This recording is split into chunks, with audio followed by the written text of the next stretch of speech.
Vous allez bien, pardon, déjà? Première question. Oui, impeccable, impeccable. Je me remets des nouveautés de ce week-end, donc ça va. Ok. On a Euh, passé un très bon week-end. Et puis en plus, l'équipe Irlande a bien marché au championnat dimanche. Donc on s'est retrouvé dans un pub irlandais à Zurich. Donc il y avait la moitié d'Irlande qui était là-bas réunie, donc c'est sympa. ouais, il y avait eu Ben Lee qui a fait une belle course, effectivement. Oui, et puis il y a des jeunes maintenant. Il y a quand même il y a des jeunes maintenant je pense que cette année, c'est la meilleure représentation depuis très longtemps. Parce qu'il y a toujours un coureur ou deux comme ci, comme ça, mais là, il y a quand même quatre, cinq coureurs, quand même tous jeunes, tous dans les World Tour Team. Donc, je pense que ça promet pour l'avenir. Puis, j'en ai parlé avec les supporters irlandais. Ça fait 20, 25 ans, 30 ans qu'ils viennent chaque année au championnat du monde. Eux, ils disent que c'est bon, hein, c'est bon pour encore 20 ans parce que là, avec la manière que les mecs ils courent, et comme ils sont jeunes, ils pensent sincèrement qu'il y a de l'avenir dans le cyclisme irlandais. Oui. Nous avons eu pour Cyclisme Actu, donc après le Giro, où on évoquait un éventuel triplé de Tadej Pogacar, 37 ans après le vôtre, en 1987. Et il l'a fait. Vous avez donc un nouveau successeur. C'est vrai, mais je pense que c'est inévitable qu'un jour quelqu'un va venir nous rejoindre. Mais ça ne veut pas dire que depuis 37 ans, il n'y en a pas eu des candidats. Il y a eu Wiggins, il y a eu Armstrong, Indurain, il y en a eu d'autres, Froome. Mais le problème, c'est qu'il fallait voir toutes les choses réunies pour que ça marche. Parce que souvent, un coureur par étape qui gagne un grand tour, il n'est pas forcément un grand sprinter. Si le parcours de championnat du monde, c'est plutôt plat ou pas trop difficile, c'est vrai que vainqueur de tour, il aura du mal à gagner. Ou là, cette année, le Giro Tour, c'était bien pour Pogacar et le championnat du monde, c'était vraiment exceptionnellement pour un coureur de grand cross par étape, un cours complet. Donc, Pogacar a fait un festival. Un festival, oui, on va en reparler plus tard. Mais au-delà du triplé qui est déjà exceptionnel, il y a la manière dont il l'a fait, avec 6 victoires sur le Giro, 6 victoires sur le Tour, les championnats du monde. Qu'en pensez-vous? C'est exceptionnel. C'est extraordinaire, extra-humain, c'est quelque chose de vraiment d'un autre monde. Mais c'est pas pour ça qu'il faut chercher les poux, hein, parce que je pense qu'elle est très, très douée. On le voit dans son manière d'être. Déjà, Mentality, c'est quelqu'un quand même très saine, très humble. Bon, tôt ou tard, on savait qu'on allait trouver quelqu'un comme Marx dans les années d'aujourd'hui. Parce que il y a 45, 40 à 50 ans, il y a eu Marx qui dominait tout, hein. Puis on faisait avec. Maintenant, il y a Pogacar qui vient de faire la même chose, hein. C'est vrai que c'est beau pour le vélo de voir un coureur comme ça qui est spontané. Par exemple, si Pogacar il est parti dans le dernier kilomètre, on aurait dit, bah, quand même, il n'y a pas de course où là, Pogacar part de très loin, on peut dire oui, mais il a tué la course. Mais quand même, il y a eu une belle course derrière. Il y a eu sa course de lui devant et derrière, il y a eu une belle course. Les coureurs derrière, ils sont pas baissé les bras. Ils ont continué à se battre parce qu'ils ont maintenu Pogacar à 1 minute pendant 90 kilomètres. Donc, c'est quand même impressionnant. Donc, il est dans un autre monde, dans son monde à lui. Mais je pense qu'il va falloir qu'on s'habitue parce que à 25 ans, il est pas encore en fin de carrière.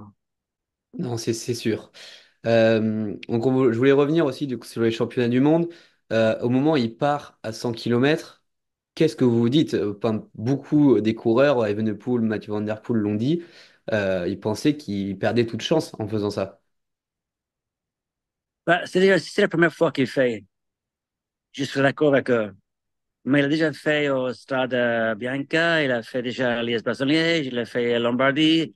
Il n'est pas à son premier coup d'essai. Donc, je pense que pour ce coureur à ce niveau, c'est pas acceptable comme excuse pour moi. Pour moi, Pogacar, c'est quand même Pogacar qui est capable de faire n'importe quoi, n'importe où, n'importe quand. Donc, il fallait être surveillé de matin au soir.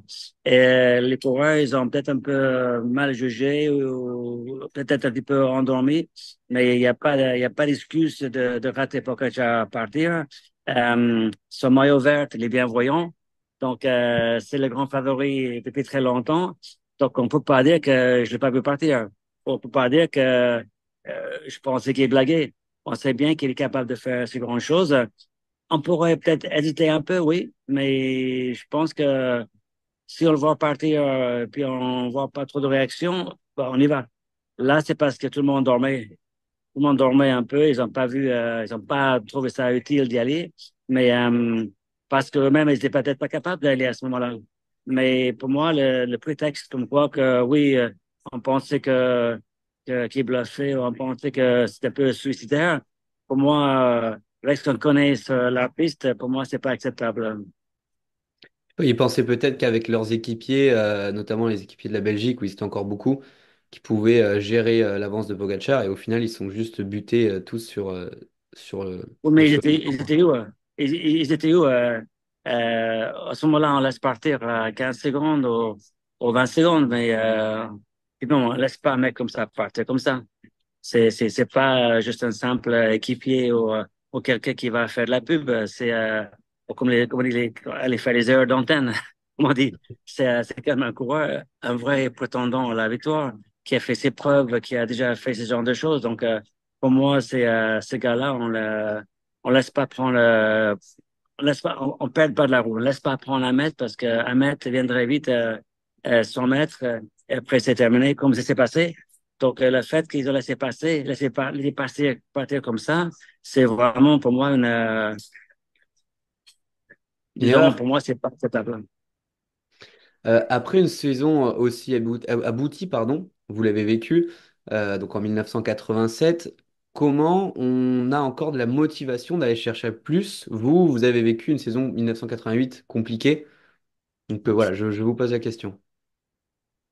Moi, j'ai eu c'est malchance que j'avais tombé, je m'ai blessé au genou qui m'a fait un douleur enfin, persistante pendant 2 ans ou 3 ans avant de faire une deuxième opération, de trouver des soins spéciaux en Allemagne. Enfin, bref, pour moi, c'était un peu une catastrophe. Mais on peut pas non plus comparer les époques parce qu'à mon époque, le coureur gérait tout lui-même. On faisait le vélo, on faisait notre parcours d'entraînement, notre programme d'entraînement, l'alimentation, la vie de famille, les vies de coureurs, les vies de champions qu'il fallait répondre aux demandes des journalistes. Il fallait aussi demander aux demandes des sponsors. Là, maintenant, le coureur, il fait le vélo. L'équipe et l'entourage s'en occupent de tout le reste. C'est-à-dire, ils s'en occupent par exemple, je pense pas que Pogacar reçoit un coup de téléphone d'un journaliste. C'est pas, ça passe par leur responsable de presse. Et les entretiens, ils sont programmés bien au moment ça leur convient. Et pareil, je pense que les entraînements, c'est la même chose. Il va jamais rater l'entraînement parce qu'il a rendez-vous avec un journaliste. C'est impensable dans nos jours. Pour nous, à nos époques, on faisait l'entraînement, puis après, pourquoi pas prendre un café en route avec un journaliste, quoi. C'était beaucoup plus relax, mais beaucoup plus stressant pour le coureur, pour l'athlète, parce que c'était quand même beaucoup de choses à gérer. Maintenant, c'est vrai que les coureurs gèrent beaucoup de choses eux-mêmes, mais tout le stress, au potentiel stress, c'est géré par les membres de son équipe.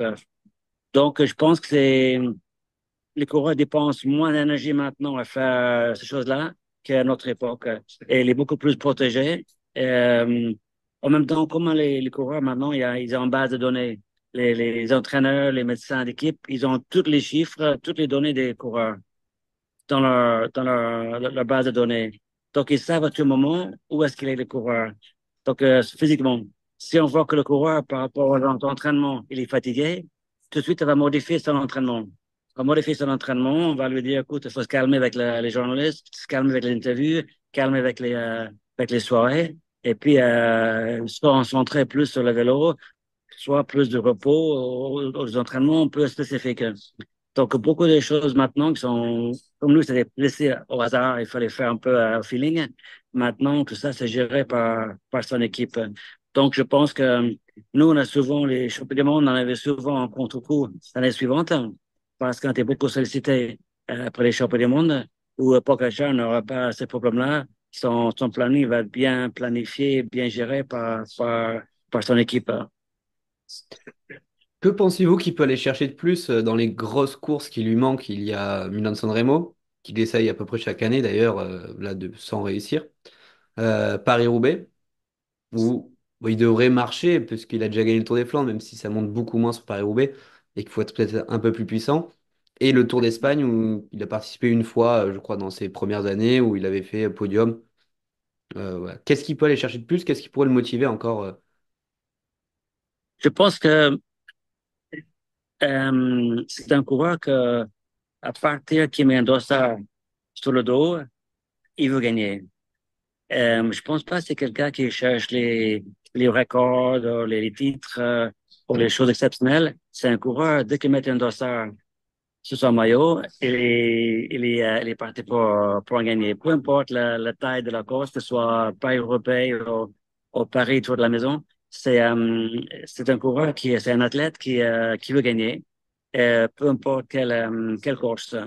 Donc, je pense qu'il pourrait peut-être cibler peut-être un Tour d'Espagne ou, comme tu dis, un Milan-San Remo ou Paris-Roubaix, en sachant qu'à Paris-Roubaix, c'est quand même compliqué et on peut perdre une saison avec une mauvaise chute à Paris-Roubaix.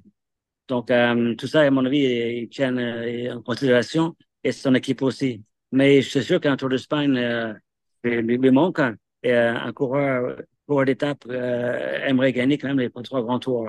Donc, je pense qu'il va cibler le Tour d'Espagne, peut-être pas individuellement, mais je pense qu'un doublé, Tour et Vuelta, pourquoi pas. Oui, je crois que le Tour est toujours au programme, même en Oui, 2025. ben, je crois que de toute façon, à 25 ans, 26 ans, il est en plein d'expansion, enfin, il y a plein de développement. Le Tour, à mon avis, il sera sur son agenda pendant les prochaines 4 5 6 ans au moins. Et en même temps, les sponsors maintenant, il y a tellement de choses autour du Tour de France. Quand tu as un élément qui peut gagner, on va pas laisser à la maison. Et Pogacar, comme tout coureur aussi dominant, il n'échappe pas aux suspicions de dopage, euh, alors que pour le moment, il n'y a aucune preuve, rien, même pas un début, sauf des watts affolants, mais ça, c'est lui. Qu'est-ce que vous pensez de ça? Je pense que c'est quelque part un peu normal, mais dans les JO qui viennent de se passer à Paris il y a quelques semaines, on ne parlait pas des performances, enfin, on ne cherchait pas à associer le dopage avec les performances, ou les performances avec le dopage. On acceptait les performances telles qu'elles étaient. Pourquoi en cyclisme, on est toujours obligé de chercher les poux? Pourquoi pas, on ne peut pas accepter que ces athlètes, depuis 10, 15, 15 ans maintenant, presque 20 ans maintenant, ils sont sujetés au contrôle médical systématique. Ils ont leur passeport biologique. Ils ont l'obligation avec le whereabouts system, de prévenir l'UCI et les médecins de l'UCI chaque fois qu'ils font un déplacement pour que pour que les médecins de l'UCI puissent le retrouver pour leur faire un contrôle médical. Ensuite, toutes leurs données, ils rentrent dans une base de données, ils sont bien contrôlés par les médecins de l'UCI et les différentes agences antidopage. Donc, dès qu'eux, ils voient quelque chose d'anormal dans les prélèvements, bah, ils viennent contrôler davantage ces coureurs. Donc, je pense que faut pas, avant de dire qu'est-ce qu'il prend, je pense qu'il faut accepter ce qu'il fait déjà et puis de se dire, mais les instances font ce qu'il faut, ils font le nécessaire pour, euh, pour essayer de diminuer les tricheurs. Et je pense que on peut jamais éliminer complètement. Il y aura toujours des gens qui vont avoir des soupçons, ils vont faire leur calcul A plus B égale dopage. Mais je pense qu'il faut quand même leur donner un peu plus de mérite parce que contrairement même à notre époque, le vélo maintenant, c'est un sport à 24 heures, 7 sur 7. Ils se lèvent le matin, ils font certaines choses, ils mangent certaines choses, ils prennent leur poids, leur pouls, ils vont faire des entraînements spécifiques. Tout est géré, toute la journée est gérée autour de leur programme d'entraînement et autour de leurs ambitions et le programme qui était prédéterminé par leur équipe. Donc, c'est quand même très compliqué pour les coureurs. Et je pense que le talent qu'il y a maintenant, c'est grâce aux entraînements et les évolutions qu'il y a eu dans les entraînements diététiques et biologiques depuis 20 ans. Pas forcément encore de dopage. Euh, Merckx a dit, après les championnats du monde, qu'il trouvait, qu'il pensait que Tadej Pogacar était meilleur que lui. J'aurais bien aimé avoir votre avis là-dessus aussi. Je pense qu'il faut pas comparer les époques. J'ai même vu un gars qui a dit, mais Pogacar et Merckx, mais Roche, il est pas dans la même catégorie. Mais bon, je pense que si tu retournes en arrière, tu regardes 87, les épreuves que j'ai gagnées et la manière que j'ai gagné, on peut dire que oui, j'étais le même niveau que Merckx et Pogacar. Mais la ressemblance reste là. Je cherche pas à me comparer ni avec Merckx ni avec Pogacar, mais parce que c'est deux périodes différentes. Mais si on parle de mon triplé, je pense que celle de Merckx, celle de Pogacar, on a tous un autre mérite lorsqu'on a gagné notre triplé. Mais je pense que Merckx, à 25 ans, il n'a pas fait ce qu'il a fait Pogacar, c'est vrai. Mais c'est pas pour ça que Pogacar est mieux que Merckx. Si Merckx il courait en même temps que Pogacar, on ne sait pas qui sera vainqueur. Quand tu vois tout ce qui est mis à disposition du coureur maintenant par rapport à l'époque de Merckx, c'est pas la même chose. Merckx, c'est sûr qu'il n'a pas pu être à son meilleur parce que on n'avait pas tout le recul qu'on a maintenant par rapport au programme d'entraînement, par rapport au plan diététique, par rapport à la stratégie de course. Faut pas comparer les deux époques. C'est pour ça que je suis un peu je n'aime pas quand les gens comparent les différents coureurs avec des coureurs de différentes époques. Je crois qu'il y a des champions de leur époque. On a fait ce qu'on a fait. Ils font ce qu'ils font eux. Mais c'est clair que c'est les champions de cette nouvelle génération. Ok, mais moi j'ai posé les questions que j'avais à vous poser. Super. Donc je peux vous laisser repartir sur la route s'il le faut. OK, super. Écoute, je te remercie beaucoup et bon courage. Ouais, merci beaucoup à vous aussi. Merci. Merci. Salut. Passez une bonne Ciao. soirée. Ciao, ciao. Au revoir. Merci. Ciao. Ciao, ciao.